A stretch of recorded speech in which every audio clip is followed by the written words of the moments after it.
जय जिनेंद्र। जैन धर्म के लिए नवकार सबसे बड़ा महामंत्र है। अनेक बार हम सब लोगों ने इस महामंत्र को सुना है, जपा है, लेकिन इसका अर्थ भी समझने का प्रयास करते हैं।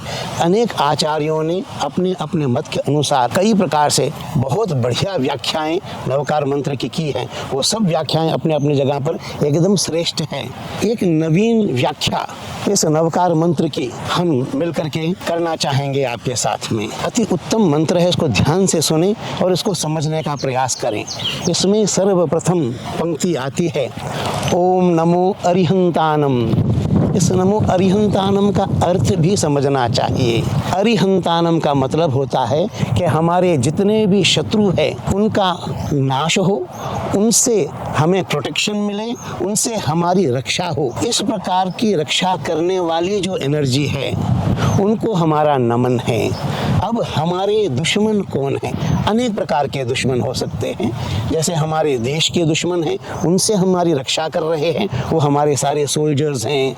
हमारा स्टेट से हमको रक्षा मिलती है, यानी हमारी पुलिसमैन हैं, हमारे होम गार्ड्स हैं, हमारा बीएसएफ है। जो कोई भी हमारा इस शारीरिक रूप से हमको प्रोटेक्शन करते हैं हमारे दुश्मनों से।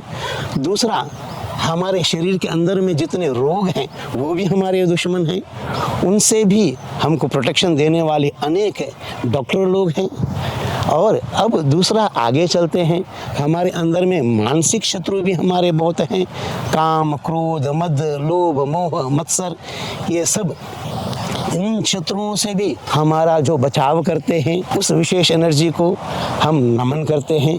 ये हुआ नमो अरिहंतानम। अब दूसरी पंक्ति आती है, ओम नमो सिद्धानम। सिद्ध किसे कहते हैं?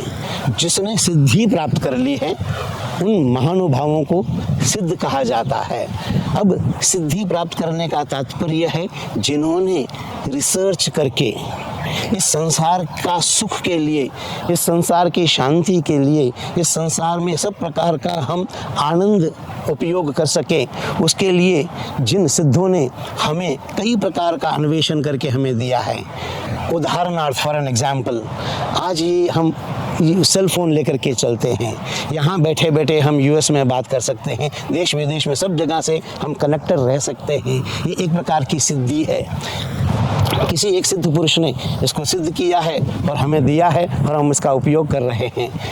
हमको यहाँ से देश विदेश कहीं भी जाना हो तो रेलगाड़ी, हवाई जहाज, ये सब किसी व्यक्तियों ने रिसर्च करके सिद्ध किया है और हमें प्रदान किया है, उसका हम उपयोग कर रहे हैं। ये सब प्रकार की सिद्धियाँ हैं, ये सब सुख के साधन हैं। तो इन सिद्धियों को जिस व्यक्तियों ने, जिस एनर्जी ने हमको ये दिया है, उनको हमारा नमन है। इसको नमो सिद्धानम कहते हैं।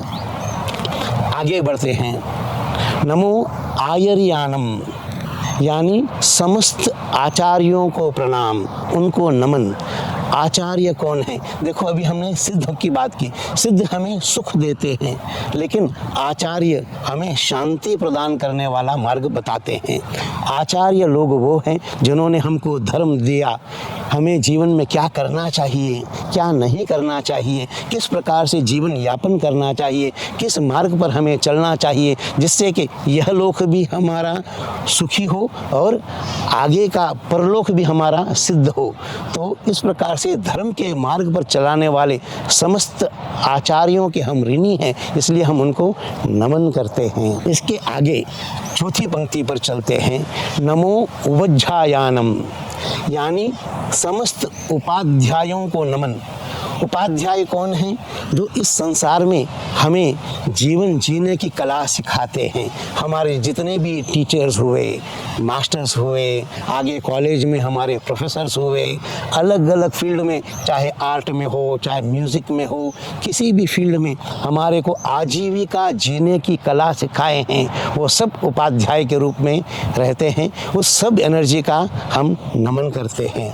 ये हो जाने के बाद में अंतिम पंक्ति में आता है, नमो लोये सब्ब साहूनम, समस्त साधुओं को हमारा नमन है। अब साधु किसे कहते हैं? लंबी चौड़ी दाढ़ी मैंने बढ़ा ली, बहुत लंबे चौड़े चंदन तिलक लगा दिया, बड़े बड़े वस्त्र धारण कर लिए, इस प्रकार कर लेने से क्या मात्र साधु बन जाता है? साधु शब्द का अर्थ समझने की जरूरत है। जिसने जीवन को साध लिया, जो व्यक्ति हमेशा अच्छा बोलता है, अच्छे विचार रखता है और जीवन को सही मार्ग पर लगाने की दिशा देता है, उस व्यक्ति को साधु कहते हैं। साधु वह व्यक्ति है जो सब प्रकार से श्रेष्ठ है, आचरण में, बोलचाल में, व्यवहार में, सब चीज़ में जो व्यक्ति जीवन में श्रेष्ठ चरित्र का निर्माण करके अपना जीवन को दर्शाता है, उसको साधु कहा जाता है। तो ऐसे जीवन में जो भी श्रेष्ठ व्यक्ति हैं, उन सबको हमारा नमन है। शुभमस्तु।